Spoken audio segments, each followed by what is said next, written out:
Hello, everyone. This is your co-host Stu, and I'm here with the paranormalist, Patty Wilson. Patty, how are you this June Sunday? I am okay, tired, but overall have had a pretty good day. There's a lot of that going around, at least on this in this conversation, at any rate. So, but we do have our own lives and families, so you know we're not just the YouTube sensations that everyone sees us as. So, Yes.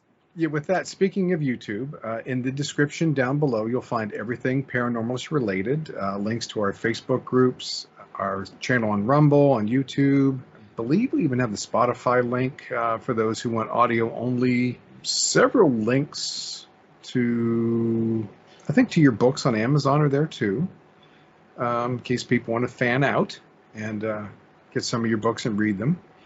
If they do like I do, whenever I'm reading them, I hear them in your voice, Oh, which is nice. Um, and there's the link to the email address, paranormalist at theparanormalistpodcast.com. We'd like to hear your comments, ideas. Just say hi if you like to. And we apologize for missing last week. And I mentioned in a Facebook post that we had some unforeseen misfortune. And I do want to clarify it wasn't a catastrophe, but certainly, just a whole bunch of little things that just prevented us from recording. So we appreciate the concern. And with that, oh yes, let's thank the people who are joining us for the first time. This list keeps getting longer and longer. Joining us for the first time, we're glad to have you with us. For those who are frequent flyers and have been around for a while, thanks for coming back. And we hope you'll be entertained with this episode, which Patty's going to tell us about right now. so tonight's going to be a little bit of a potpourri of different types of paranormal tales. So I've been doing a lot of jumping down rabbit holes, and I came across a bunch of stories that I just thought were really interesting.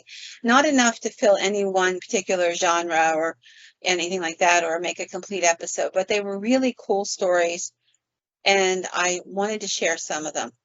So off we go. So my first story is going to be about a young man named Christopher Tompkins. He was a real person for those who doubt.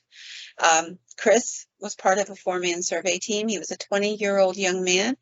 And on January the 25th of 2002, he went off to work like he did every day, jumped in his car and headed out. He lived with his mom. And he was working on an expansive highway down on County Line Road on Highway 85 in Ellerslie, Georgia. Now, each of the men had a job to do in that survey crew, and they would walk, as they were moving forward, they would walk in a line and go in the same direction. And they were working through an area that was mostly forested, but they were on the highway still area there. And they would stay in communications. The first guy would talk to the guy behind him. The guy behind him would pass it on to the third guy. The third guy would pass it on to the fourth guy. You get the idea. And that way you didn't have to turn around and yell, and you could continue moving forward and walking as you're doing your job. But they were always within eyesight of each other. So you never lost eyesight of your team. On this particular morning, it's a little bit after 9 in the morning, and Christopher's the last guy in that line of survey people. And the fellow who's third says something to Chris. And he had talked to Chris just a second earlier, and Chris had responded back. So he says something to Chris again, and Chris doesn't answer. So he turns and he looks, and Chris isn't there. And he doesn't really know what to make out of this, because literally seconds earlier, he had said something and Chris had responded. So he's looking, to see where Chris had gone, because it was not typical for one of the four men to break the formation without allowing that all of them knew what was happening. Like if you had to use the restroom suddenly, or if there was something going on that you needed to address, you would have to say, hey, guys, hold up, and get everybody's attention. But Chris hadn't. So he says to the other guy ahead of him, Chris is gone. And he's like, what do you mean he's gone? He's like, but he's gone. He's like, oh, he must have forgot something in his car. When the boy doesn't come back, The team decides to go check out Chris's car. Chris's car is there, and Chris is not in it. Nor does it appear that he's been in it in the last little while. So they continue working, but they're unnerved. Something about this makes no sense. So they begin to think maybe something else happened. Maybe he fell. Maybe there was a hole that opened up, sinkhole, something. They were getting kind of like, we just can't figure this out. So they begin to look around, and they find, to their shock, a boot hanging from a barbed wire fence in the area. Just a boot. It was Chris's boot. They were sure of that. They had seen these boots many times. Just one boot. No other boot was anywhere nearby. Next to the boot was a kind of cut down area, weed whacked, so it was flat and easy to see. And his tool belt was laying there. And along with his tool belt were a section of ripped fibers from his work pants.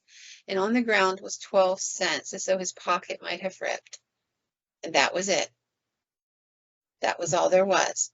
Well, this might sound crazy, but like they didn't know what to make of it, so they decided to just wait. Maybe it was a prank.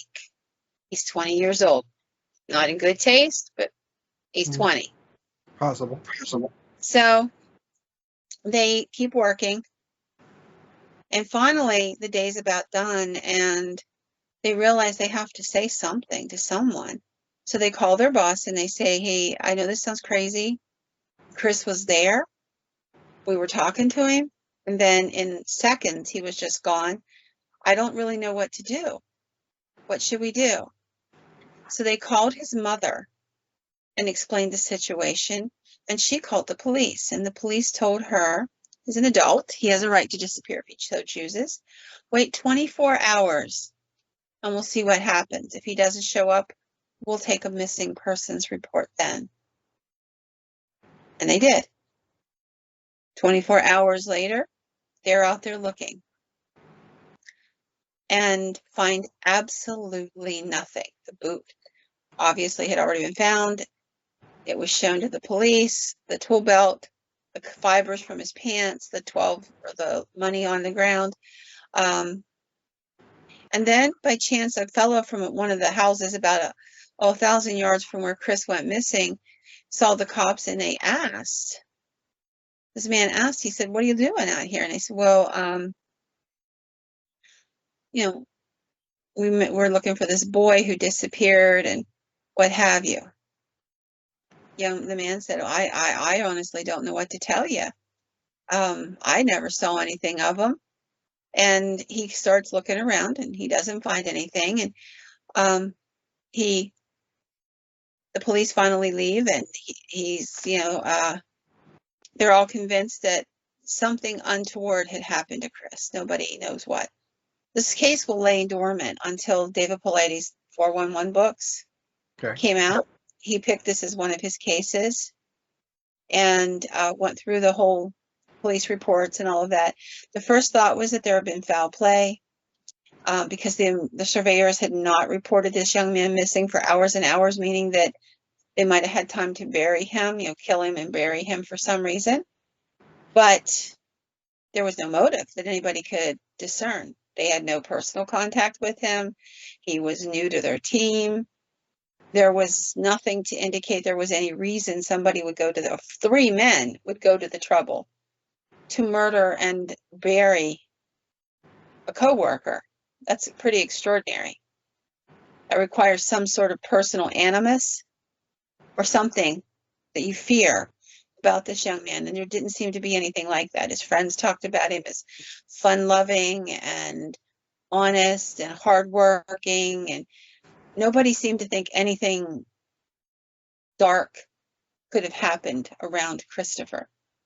So after that, the police kind of give up and decide that there's just nothing they can do.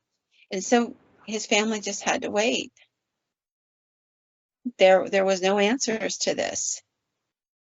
Other people postulated that he might have been attacked by a wild animal, which makes no sense because, again, there were 4 men standing out there along that piece of road. If one of them was being attacked, he would be screaming. He would be running. He would be trying in some way to protect himself. And the other three would have, at the very least, heard it or seen it. They were all within sight of each other. So that makes no sense whatsoever.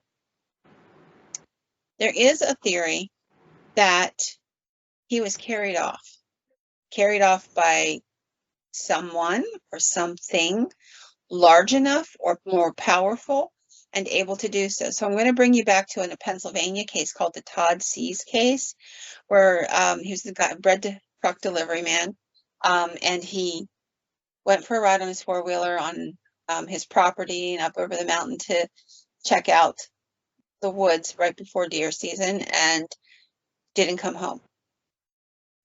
So his wife calls his brother and his dad and says, hey, Todd went up on the mountain. He did that off and on all the time. Everybody knew it. He's not home. I don't know what to make of it. So they go out and they find his four-wheeler sitting in the woods, perfectly fine, his clothes folded on it, shoe hanging out of the top of the tree, very much like Christopher and the shoe hanging on the barbed wire fence. This is a true story. It's a case that is still there. His body was recovered in a very bizarre way. Mr. C's body was discovered. So they went out and they looked for him. They looked for quite a while. Hours and hours later, not too far from the C's house, like at the edge of their property, there's a pond, and near the pond there was a huge thing of berry briars. Laying naked inside the berry briars without a scratch on him was Todd C's body. The police had to cut their way in through the briars to get to the body and bring it out. It was then taken to Fort Indiantown Gap, where it resided for a couple of days, and then was taken to the undertaker, and of course, the rest of is history. The family denies anything ever happened that was bad. This case is still open. A lot of paranormal experts in PA will talk about it, and there were things about this case that really reminded me of the Todd Seas case. In that instance, it is indicated that possibly it was a UFO. There was a farmer the same morning and a fisherman from different vantage points in the same area who also witnessed a bright light or an object in the sky on that morning, and for Todd Seas. And so it's a possibility. I don't honestly know what happened, but how does a 20-year-old man in sight of and within the hearing of 3 other men who were co-workers of his completely disappear, his shoe turn up on a fence, his tool belt, a bit of his material from his clothing, his pants, turn up on the ground by the fence, and nobody sees or hears anything? This remains. I find it odd there was no blood. Yeah. So indicating no immediate harm. Right. So this is an interesting case, and again, it's one that reminds me of several others I've come across. The Todd Seas case in particular has always fascinated me because first of all, it's only an hour from my house, maybe an hour and a half. It's a case that the police deny any kind of thing, anything out of the ordinary happening, anything extraordinary, but it has made the rounds for years as to what could possibly have happened to Todd Seas. And now, reminiscent of that is this Christopher's story. And so I thought it was an interesting story. Wanted to pass it on, in large part because there's just so few possibilities. You can't say, well, a wild animal drug him away. You can't say, well, if he was lifted up by a UFO, you would have thought people would have seen it. If a Bigfoot carried him off, people would have seen it. If he fell down in a sinkhole, somebody would have seen or heard something. There's just nothing. He just simply dematerialized other than those objects. So it's an interesting story. So over the course of time, of course, I've collected a lot of Hat Man, Black-Eyed Children, ghost stories, what have you. This is a Hat Man story. So for those who don't know it, there are different types of entities that appear in people's, mostly in their bedrooms or where they're sleeping. And they sometimes appear when they're awake, just laying down to go to sleep. Sometimes they startle people awake. People would argue that these might be nightmares or waking hallucinations, but there are enough of these stories and they run consistently enough that you have to say there might be something to it. There are black-eyed children, there are shadow men, and there is one of the shadow men known as Hat Man. Often he's described as wearing a slouch brim, long, wide brimmed hat, a cowboy hat, things like that. And this is a story about a 10-year-old boy who encountered this being when he was a child. So the young man's name is Brian. And when Brian was a kid, his dad worked in the Air Force. And of course, being in the military, and you can attest to this too, they move you. So, they just move you around and move you when they please. So his dad got moved around a good bit. And they were moved to Virginia for a while. And it was here in Virginia in 1969 when this story takes place. Now, one of the reasons I'm pointing out the exact date is 1969. In 1969, people weren't talking about Hat Men. That wasn't a phenomena that was well known. There was no internet to postulate all of this stuff on. This was just not a topic. And yet, this is when his story occurred. So the house was 3 levels. The upstairs had the obligatory bedrooms. On the first floor, there was a single bedroom in the back of the house. And on the 3rd floor, it had been converted into living space. There was a bedroom up on the 3rd floor. That became the guest bedroom. And on the 2nd floor, his mother and father had a room, and his sister. On the 1st floor, he was given that bedroom. He did really well in that room at first. It didn't seem like a big issue. And then what happened is about 4 months after he moved into the room, he started having problems falling asleep at night. He'd fall asleep and then he'd be waking up from sounds that came out of his closet. And he described it as sounding like a group of muffled conversations, like a party of people talking. But when you'd open the closet, there would be nothing and no one in there. And it would be that, that mumbling, murmuring of a whole group of people, that kind of thing. But he couldn't make out the words. So it frightened him so badly that he'd end up laying in bed listening to it until the fear got the best of him. He was almost paralyzed. He had tried looking into the closet the first time it happened, and that had only made him more fearful. Only in that he said as soon as he opened the door, there was like this wave of fear that just attacked him. And so he was very leery of it. And he would tell his parents about it and ask if he could switch bedrooms or move up to the 3rd floor bedroom. And they would laugh at him and say, "You've just been having nightmares, sweetie." He's 10. One night he got so terrified by the noises, and they were so loud, that he went upstairs to the 3rd floor and laid down in the guest bedroom by himself. As he was laying there thinking he was safe, he suddenly saw a shadow break away from the wall near the foot of the bed. It was a tall, thin, dark shadow, darker than the darkness. And it was in front of the bedroom window that was at the foot of the bed. So it was kind of creating a silhouette that he could see, but no detail. All he could describe was a tall, thin being with a large, brimmed, floppy hat. It wasn't moving. After it got to the foot of the bed, it just stood there as though it were staring at him. It was well defined, although in silhouette. He couldn't see eyes in the darkness, but he had that crawling feeling you get when someone's staring at you. And he knew this thing was watching him intently. He was absolutely terrified. He felt this scream coming up out of the pit of his stomach, up across his chest and bellowing out of him before he could stop it.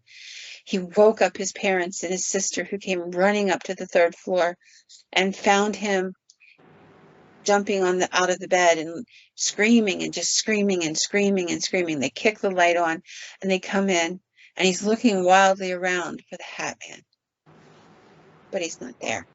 So they tell him, you need to calm down. You had a bad dream. But he begins to cry, and he's telling them all this stuff about what happened. And although they didn't see anything, he was convincing. He was so convincing that they believed him. And, they let him sleep on the couch in the living room from that point forward, and it seemed that it was better. he didn't have that problem, but he wouldn't stay in his room after dark anymore. And then, of course, as time goes on, the military moved to that again. He had never had an experience like that before. He would never in his life have that same experience again. However, years and years later, he had, just about forgotten the experience, and is now an adult man with kids of his own, and he's listening to a paranormal podcast, and somebody starts describing what they had seen. A hat man, tall and thin, with this wide-brimmed hat, and all of a sudden, he just sat up and took notice. He's like, I saw that. It's exactly what I saw. And he reached out and he decided to share it. He said, all I can tell you is I really saw him. I know he's there. I know he was real.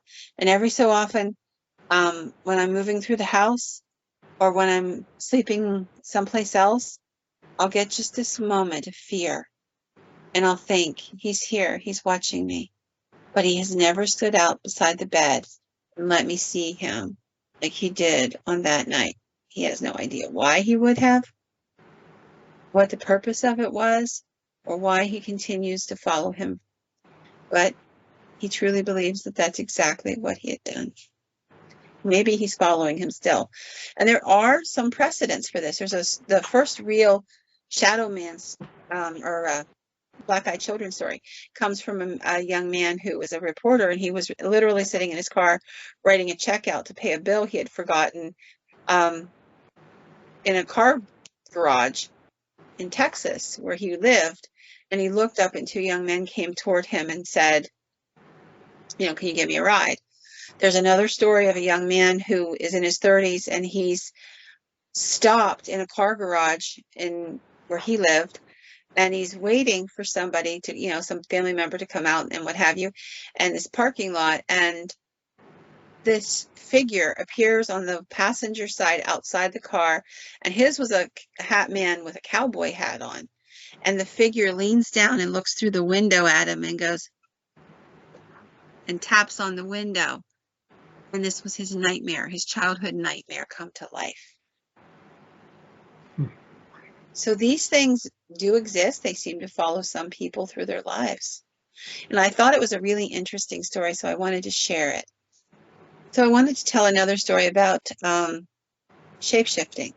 There's a lot of shape-shifting that goes on in this world, whether we know it or not. We talk about it as mythos. We say it's superstition. And I have to tell you, I'm beginning to think it may be something completely different. I've been going down some very, very bizarre rabbit holes the last 4 months. Oh, it's been longer than that, I hate to tell you. Really? Oh, you have no idea where I've been lately. I've hopped down rabbit holes my whole life, but these are very bizarre rabbit holes. And I came across this gentleman by the name of Timothy Albrano, who is a Christian, and I believe he does archaeology. And he, in his own area, he's a very well-respected man, and I've enjoyed listening to him for quite a while. And he made a comment during an interview that has been reverberating through my head for weeks and weeks. And he said, I believe that vampires may be real. Remember, this is a Christian man. That is not what you're going to hear anyplace else. And he said, let me tell you why. I believe that these watchers that they talk about in the book of Enoch and the Nephilim that have subsequently come from them, some of them require sustenance in order to survive. And there are many, many stories that indicate that they were cannibalizing each other and that they would eat humans. And there are many stories that reference the fact that they devoured humans. And he said, I think that is from whence these stories came, that they are not mythical creatures, but they are creatures of spirit that can manifest and shift shape and return back, and that they appear to humans in the form of a vampire.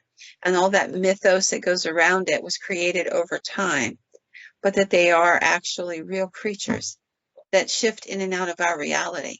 And that might sound incredibly strange, and we'll get back to our shapeshifter here.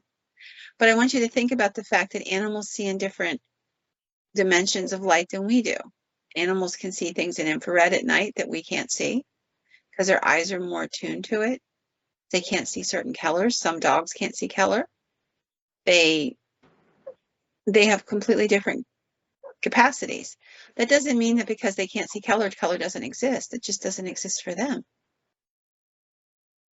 So if we can't see another dimension, that doesn't mean the dimension doesn't exist. It just, we can't access it yet. I thought that was fascinating. So we came across this story about a young girl, preteen. She was outside at her aunt's house. It was kind of dusk. Her aunt lived kind of at the edge of a forest in a rural setting, and she's climbing a tree. You know how kids are. She's just hanging out, climbing a tree. And she notices coming out of the edge of the woods, out of the wood line, a young man wearing, it's called a lungi, which is it's a garment, like basically a toga. Now that's an odd thing to see coming out of the woods, a young man in a toga. You have a fly on your camera. I'm sorry. Okay, and it's been there for a couple seconds now, so. Okay. Oh, So sorry. she was Mhm. so she was up in the tree, and this young man comes out of the woods wearing what's essentially a toga, and he's walking along the wood line, and she's staring at him as he's walking toward her, and she can see his face. And it begins to shift shape, and it becomes one of her four uncles. Continues walking toward her, and it shifts shape again, and it's a second uncle. Shifts shapes again, a third uncle. Shifts shapes again, a fourth uncle. And he's just walking in a straight line, his face completely deadpan, but shifting back and forth between all of her uncles. And then it shifts again. And she begins to yell. She's scared. And this time when it shifts, it's a middle-aged man. He's got a long graying beard, and he's still walking along as though nothing's going on. And her aunt runs out to see what's going on because she's now screaming, and her aunt doesn't know what's happening. And as she comes across this scene, the little girl is literally scrambling down out of the tree at this point. And she sees this man in a toga walking toward them from the distance, and it's moving fast now.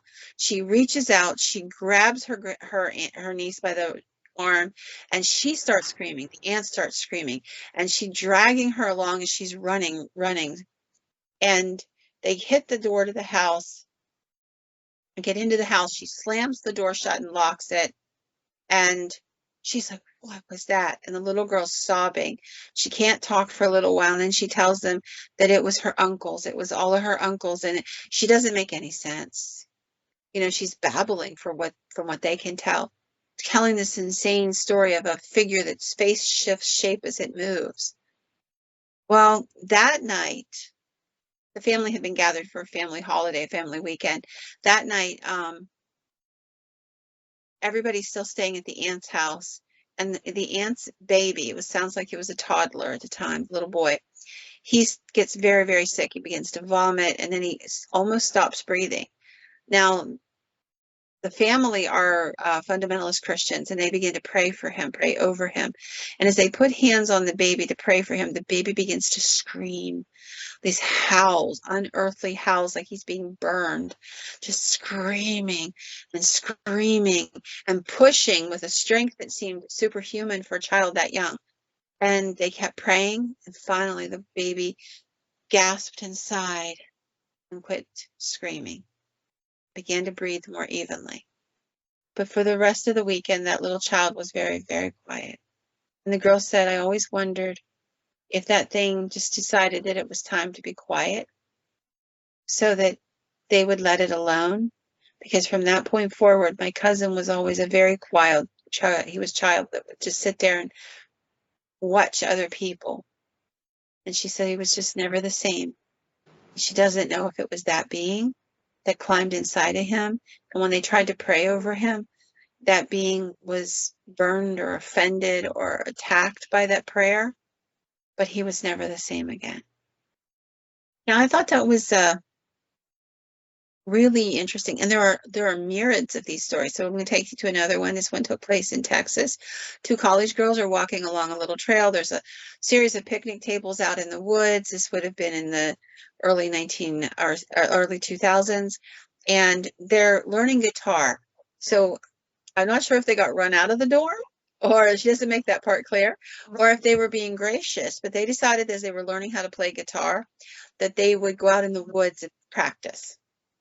So they're walking along, headed to one of the picnic tables out in the middle of nowhere where they wouldn't have a problem. It was getting a little bit dark, but they figured they had time to practice for a half hour and they would get back.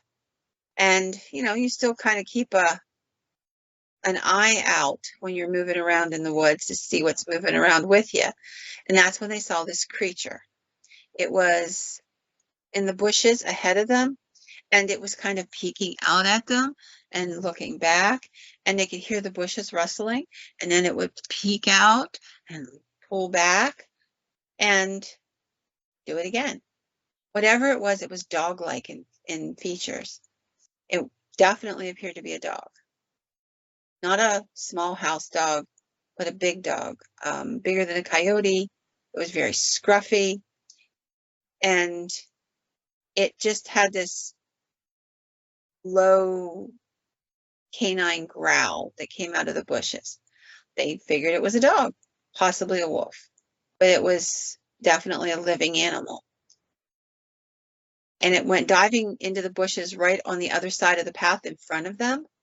And they stopped. They're kind of frightened. They got their guitars, and I'm thinking they're probably thinking their guitars might be a tool to beat the thing if it comes out. But here's what's interesting.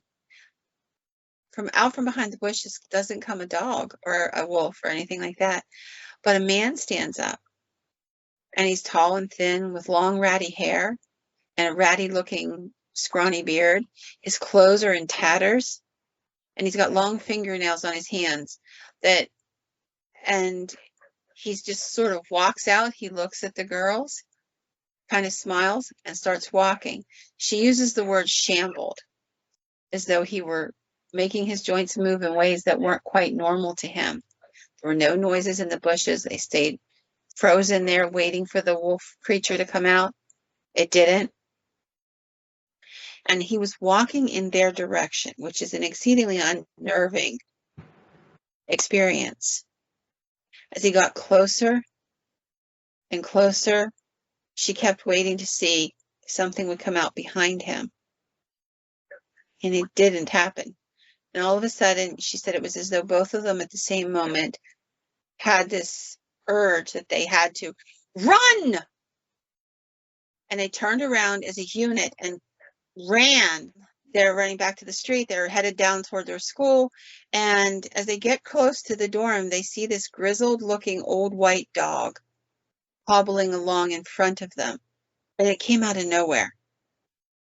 And it is running toward them. And they look, and the man isn't there anymore. He hasn't followed them. And something about the dog just was unnerving. So they're watching the dog, and it was stopped as though it were watching them come at it. And then as they passed it, it was watching them go by. And it kept turning its head, looking further and further till it turned its head more than an animal should be able to. She said at one point she looked into the dog's eyes as she was walking past it, and the dog had to be completely blind. Its eyes had cataracts over it, milky blue white, no pupil at all. And she said, my heart was thumping. I was scared to death. They got back toward the dorm, and as she got into the dorm, she thought, okay, that's good. We're done. It's over.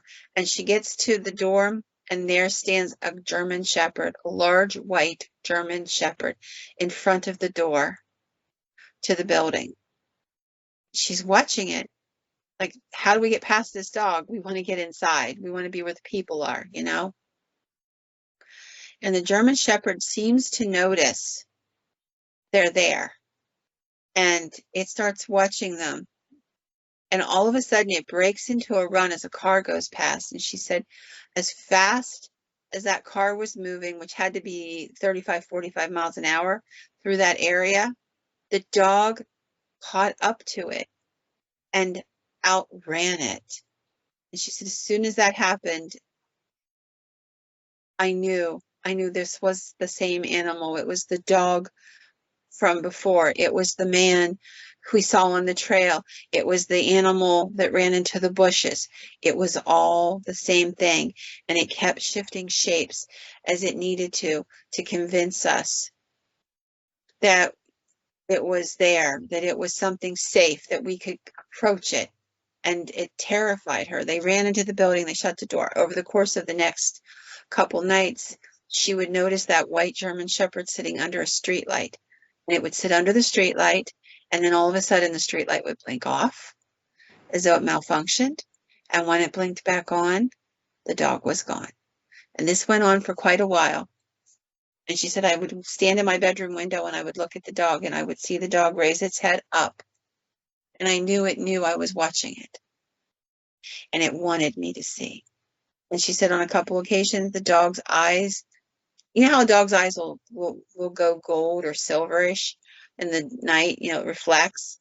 This dog's eyes didn't reflect like that, but they turned red as she was watching it, a bright, glowing red. And she said, I pull the curtains and that would be the end of it. I wouldn't look out again for days. Reasonable. Yeah.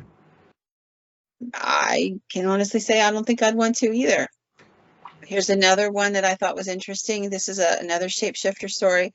It's about a man who lived with his family in a house where he had lived for many, many years, and all of a sudden, out of nowhere, one night he's looking out the window, and he just feels like he was drawn to look out the window that night. He would have been about 7 years old at the time, and he said this story is just burned into his memory. And he said he saw something out the window that night when he pulled the curtain back from his bedroom window that he would never forget. A large black dog the size of a German or of a Doberman Pinscher, which if you stretch a Doberman Pinscher out, they're about a 6 foot tall. If you stand them up on they're huge dogs. And it was standing on its hind legs, staring at him. Its eyes were blood red. And he said, I could see it in the streetlight. It was right underneath the streetlight. And it was there for a minute or two.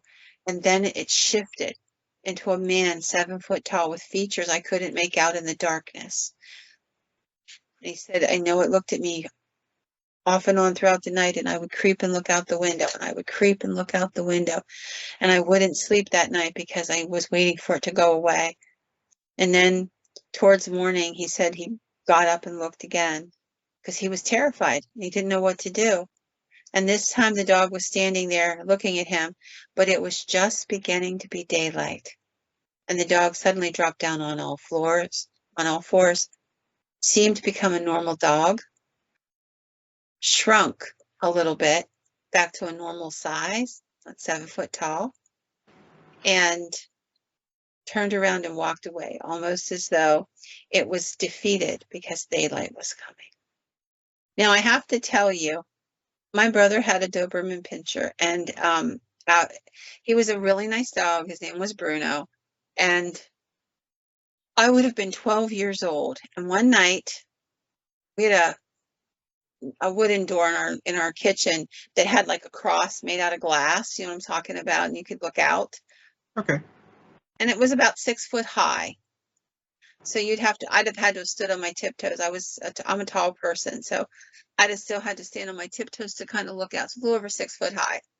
And after my dad died, everything was very unsettled in our lives. And one night I'm in the kitchen scrubbing the floor. I'm 12 years old, and I see these eyes glinting gold at me. And I yelp, and I scream, and I throw the mop, and my mother comes running, and she's like, what's wrong with you? What's wrong with you? And I'm like, I don't know. There's something in the door and it's watching us through the window. And I'm like, really upset. And my mother saw it. She saw the motion of something jumping down from the window and ran to the other door and looked out the other door. And it was the dog, Bruno. And he would stand up on his hind legs and look in to see if there's anybody in there. Scared the bejeebers out of me. My brother was really impressed with the fact that his dog stood 6 foot tall. He measured where the paw prints were by the window. That dog was over 6 foot tall. So to think that that's an impossibility, it is not. And when I saw this story, I thought about that, and I thought how terrifying that must have been to be a small child and have that thing standing down on the street watching you all night, and then to see it turn into a man, and then to see it turn back into a dog at daylight. I'm just pondering, what is it about daylight that seems to be the antithesis of all these different supernatural and paranormal entities, creatures, whatever? I don't know. The Cherokee have a story of something called the moon-eyed people, and they talk about how the sunlight burned their skin, and the moon-eyed people would only come out at night. They were very fair-skinned, fair-haired, and they were intelligent beings that interacted with the Cherokee prior to known European interaction. And they talked about their eyes being very, very pale, like the sky, and they couldn't stand the sunlight. I think it's a cleansing, maybe in the vitamin D, the D of the rays of the sun. There's something about it that just seems to burn these creatures and make them want to flee from it. That thought just came to me, like what's so magical about the sun? And covers. If you're in bed and you see something, throw the covers over your head, it'll make it go away. You and Mark Nesbitt both tell me that. I have to tell you, it's never worked in my life.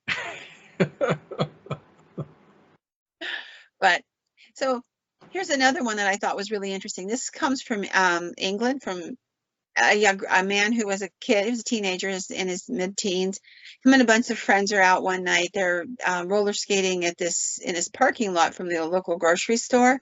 It's just after dark. The store's shutting down. It's a nice piece of pavement to do that on. It's pretty safe. Everybody's leaving the store now, and it's just an empty lot, so it's a good place. They go there to skateboard and to roller skate and what have you. And on this particular night, they're out there doing that, and of course there's lights on the sides of the parking lot, so it makes it a nice lit place to do this at night.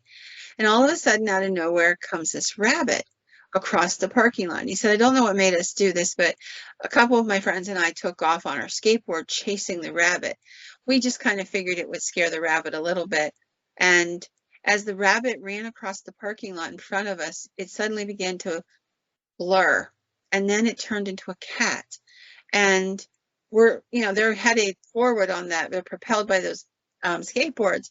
And he said, as we're moving across, and it's just getting close to the edge of the parking lot, and it did that blurring thing again and dove into this shrub at the edge of the parking lot. And on the other side, it came out as a cougar-like animal, large, like 10 times the size of that little cat. And he said, as it turned around, it was about 3 foot high, and it slowed, and it started, they're now stopping and trying to get those things under control so that they can get back away from it. And he said it turned around and it started walking back toward them as if to challenge them. And as it walked back toward them, it veered away into the shrubs. And when it came back out again, it was a small rabbit.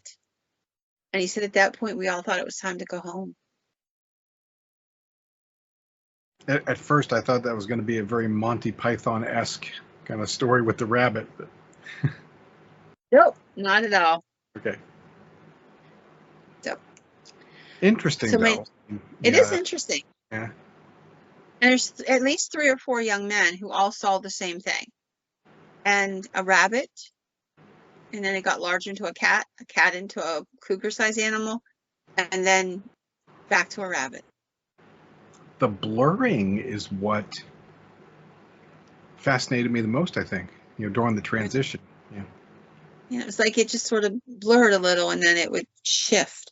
Does that mean it's shifting dimension?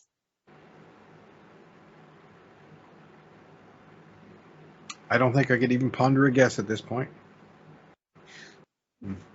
It's just an interesting, like I said, this is a potpourri of unusual stories because I just found them to be really interesting, and I thought our listeners might find them to be interesting as well. So this next story took place in May of 2012. It was a young couple, also from England. They were living in a little They were homeless, and they were living in a little shack along the edge of a path, trying to get on their feet again financially. And they lived in this little shack for about 3 months. Nobody bothered them. And they had a job and they had a car, but you can be homeless and still have a job. A lot of people are. People would be shocked by how many homeless people have jobs, full-time jobs. But, you know, it's a tragedy. So anyhow, this young couple's dealing with the same thing. And they had found this little shack in the middle of nowhere and decided if they could just save up a little money, they could get enough money to do a, rent somewhere or something like that. So that's what they were in the process of trying for. And they would walk down this path out to the edge of the woods where there's a parking lot and their car was parked. And they would go to work in the morning. So they would get up early, get dressed, and they were headed out. Rarely saw anybody early in the morning. You would see a couple people walking the path. It was a walking trail. And you'd see them in the evenings sometimes, but not much in the morning. On this particular morning, they're surprised that there's 4 people walking along the trail, not together, but loosely grouped, if you know what I'm saying. They weren't talking, or they didn't give the impression they were a group of friends. They were just moving in the same direction. And she describes this woman and describes what she saw. She said there was this older middle-aged man with a long pointed gray beard, and his eyes were just black, completely black. There didn't appear to be any whites. And they're walking past these people, as they're going. The second seemed to be a woman, middle-aged. Again, her eyes completely black. Third was a teenage boy, maybe 17 years old. Again, his eyes black, but he had a troll-like underbite. That where the bottom teeth protrude up. And it almost gave a fang-like impression. And the fourth was a very, very beautiful young black girl. And she said the rest of the people were all white, Caucasian, and very, very pale. She said the young black girl seemed to be 20, maybe 20, 22 years old, and her eyes seemed to be normal. But what struck her about the black girl is that this was springtime, and it was mucky and flooded, and there were big puddles. In some places you could sink a foot into the mud. It was just a mucky mess, and that's one of the reasons there wasn't a whole lot of people on that trail. And everybody that went down through there would be walking in galoshes or boots, whatever you want to call them, and slop it along. And the young black girl, she was walking in little tiny flats. And it didn't seem like she was just staring straight forward. It didn't seem like she noticed. Her feet were sinking in the mud, and her feet were dirty and wet and what have you. She just kept going. She said whenever they first saw it, her and her boyfriend saw them, they thought they'd just bluff their way through. And so they were walking past them, and they said to the first 2, who were the older people, "Good morning." And the people just stared at them with those big black eyes. They didn't respond. And they smiled, though, a very unsettling smile. And she said, well, I'm from a city. I'm used to people not being very polite. This was different. This was almost like predators watching a prey. And it scared her.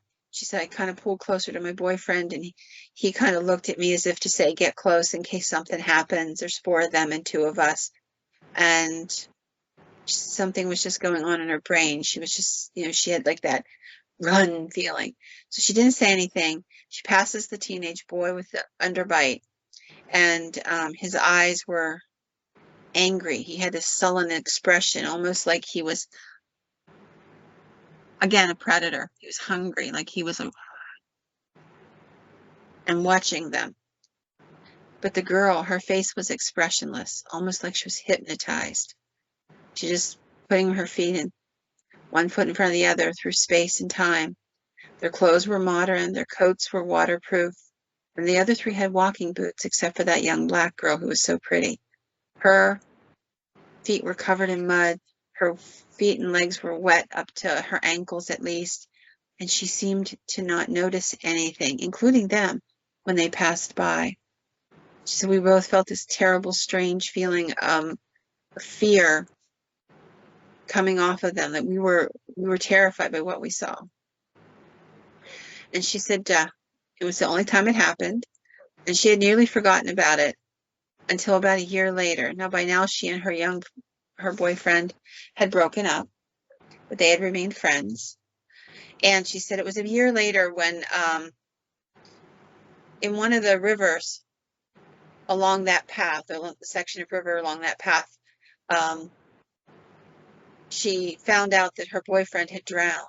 She said she went and she talked to some of the people who had been there that day, and what they told her made her immediately think back a year to what they'd encountered on that very path, not too far from where he drowned. They said in the news reports that he deliberately allowed himself to drown because he kept fighting the people trying to save him. He was walking along that path. All of a sudden, he kept started screaming, "Sally, Sally, I'll come and get you. Don't worry, I'll get you." And she said there wasn't anybody in the water that anybody else saw. And as he dove into the water and started going deeper into the water, people realized he wasn't going to make it out. And they went in after him, and he would strike at them and scream, "No, no, I've got to get her. I've got to rescue Sally." And she said, "I know this sounds insane, but I think Sally was that girl. I think she appeared to him, and that's why he started going down the dark path he went down that caused us to break up. I think she pretended to drown in that water to take him away." This was so convincing, the police announced in the news reports that they had looked for the second body of a girl for hours after the drowning, and that they had not found her, that they said she must have been a figment of his imagination, brought on by misadventures with drugs, but the drug tests all turned out to be negative. And she said, as soon as I heard that, all I could see was that black girl walking along with the big vacant eyes, her feet slushing in the mud.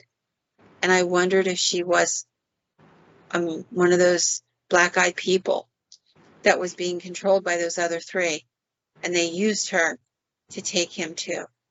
Yeah, that was my thought when you were describing the whole scenario. That she stood out as being the different one. Not being prepared for the mud and everything else, and they were. So that almost sounded like she was being controlled, or in some other way being a puppet. Yeah. I just thought it was a really interesting story, and thought I would share that along. Now, interestingly enough, 2 years after this event occurred, 2 other girls were camping in that area, and they also encountered a figure they called her a ghost, of a young black woman. And she was peering at them through the bushes. At first, they thought she was a legitimate, real person, and they began to wonder what was going on. And they tried to approach her and say, "What are you doing out here in the bushes? Why are you spying on us?" And at that point, she seemed to be struck with fear and simply shimmered and disappeared. And she said, when I read the report in a local newspaper about this strange encounter, I could only think back to that young woman walking down the towpath and wonder if they saw her too.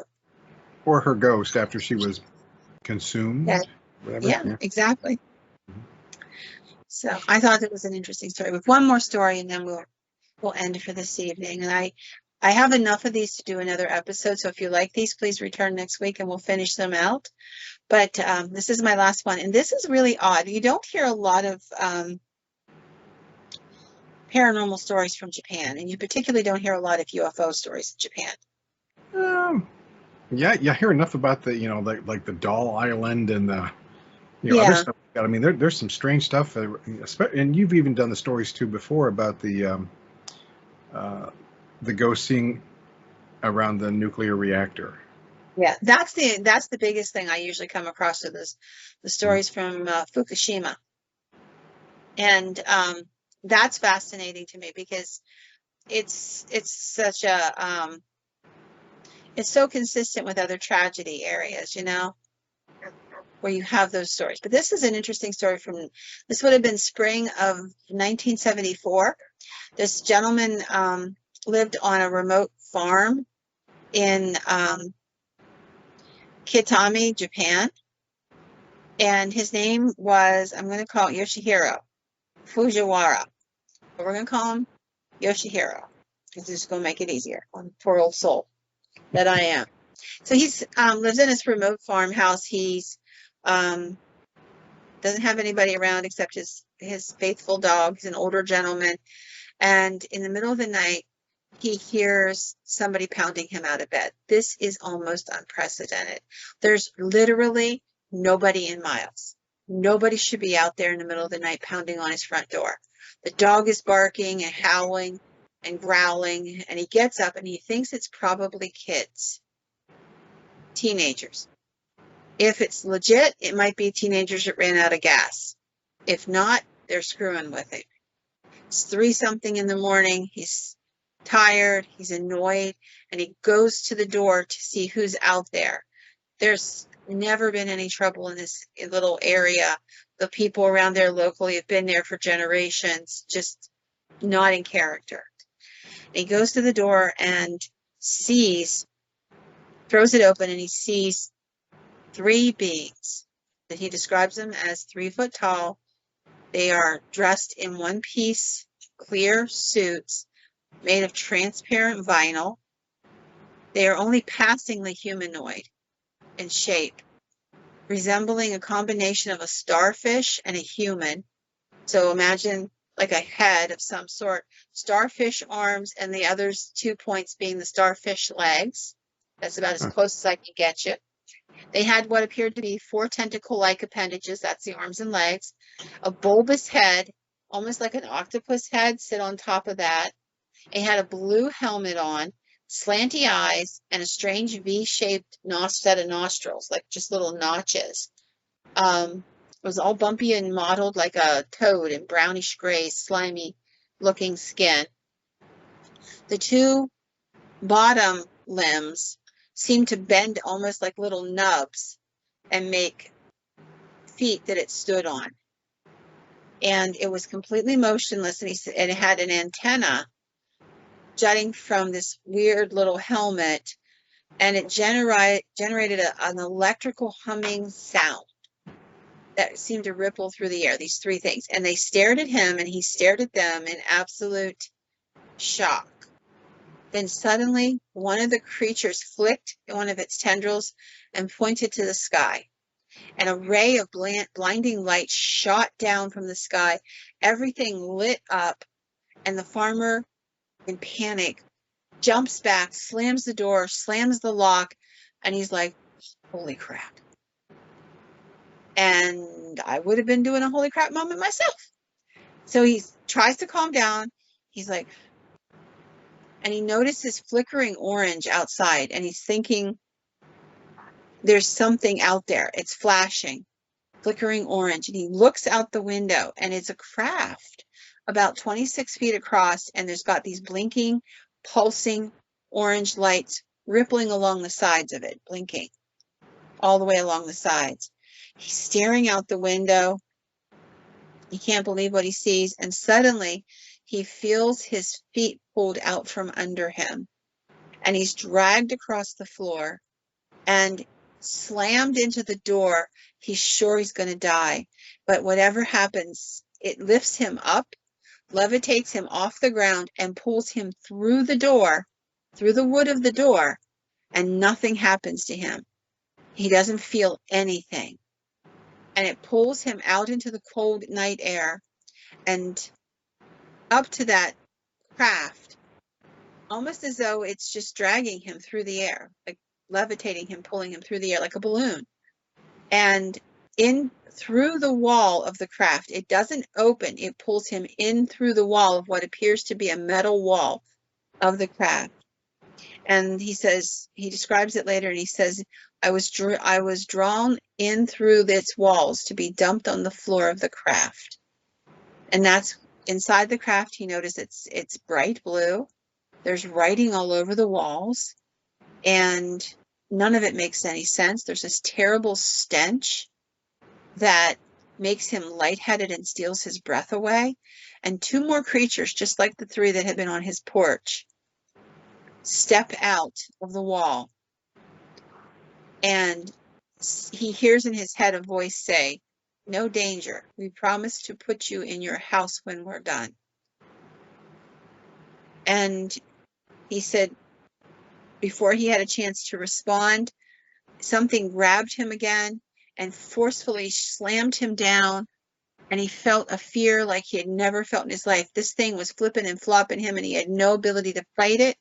And he starts trying to scramble away from it, and he sees what looks like a dark hole in the side of the craft, and he waits a second, catches his breath, and then tries to scramble towards that black hole and falls out 10 feet down onto the ground. Gets up, he's completely terrified and winded. I can't imagine this experience.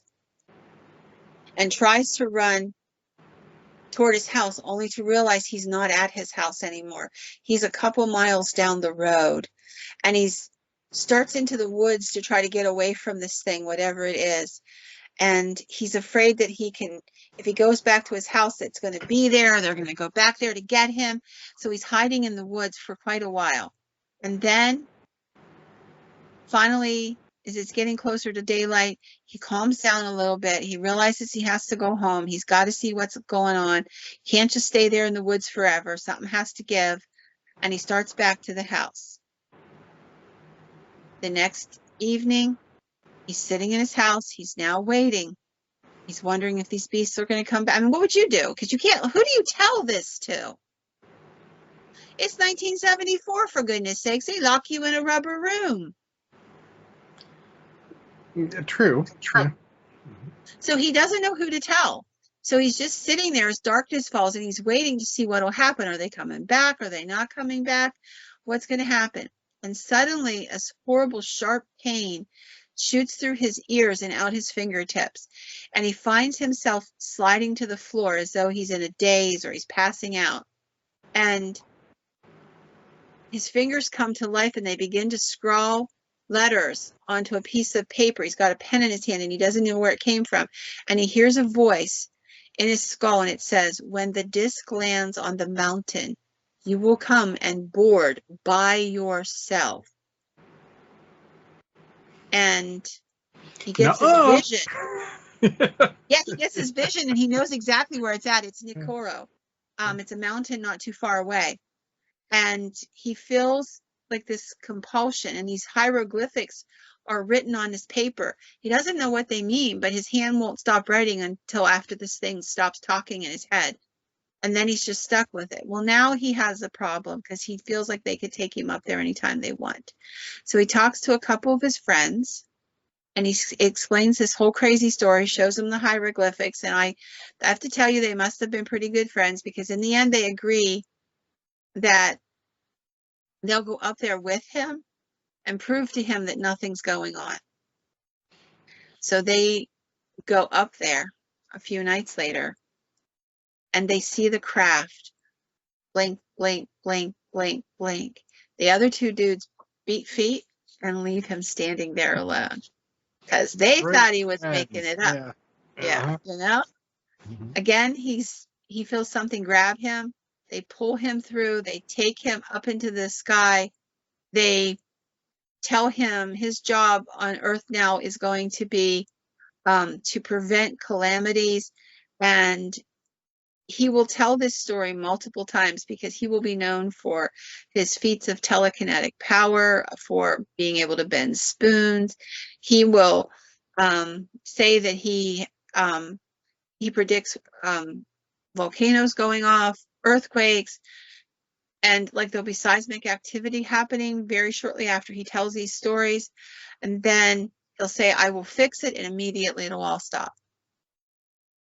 So he tells them that during the second visit, when he gets taken up in the craft, they took him 250 million light years away, but it only took about 6 minutes to do it. He said, "My role," this is his quote, "They told me my role is in delaying natural disasters such as earthquakes and eruptions. I can literally travel within the earth to stop volcanic eruptions and pull tectonic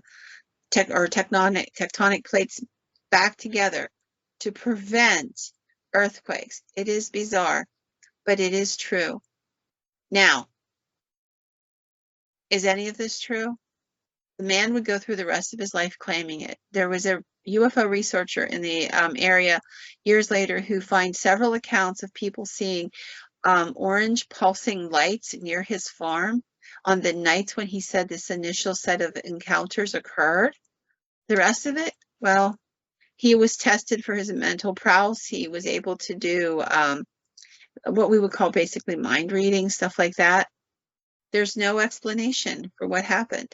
He would live the rest of his life claiming that he had those abilities, that he was working those abilities. He would tell them, beware of this area.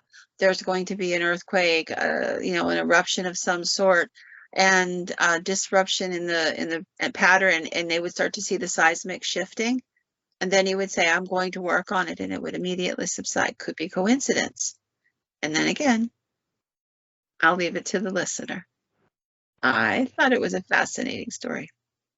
So with that, I think I'll end my potpourri of paranormal tales for tonight. And if you enjoyed them, please come back and listen to the second half. We've got this amazing story of a mentally handicapped boy and a Bigfoot, and so many other cool things coming up. Alrighty. Well, we'll be looking for that. Hopefully next week. Yep. But it's summer. There's stuff to do. There's stuff to do, and things happen that are not planned. So last week was your turn to have things happen, and I sat and did a bunch of podcasts ahead so that I would be ready because things happen in my life too, and so I'd have some ahead for that. Stu doesn't have that luxury, just so you all know, because if something happens in his world, he's the guy that does the recording, the editing, and posting. So he can't do it ahead too far unless we both shoot at the same time. So, and lately, it's just been difficult to get us together sometimes because life's just been taken over. That's the fact. So, but it is. With that, though, I think I will say good night. Good night. I hope everybody enjoyed the stories tonight.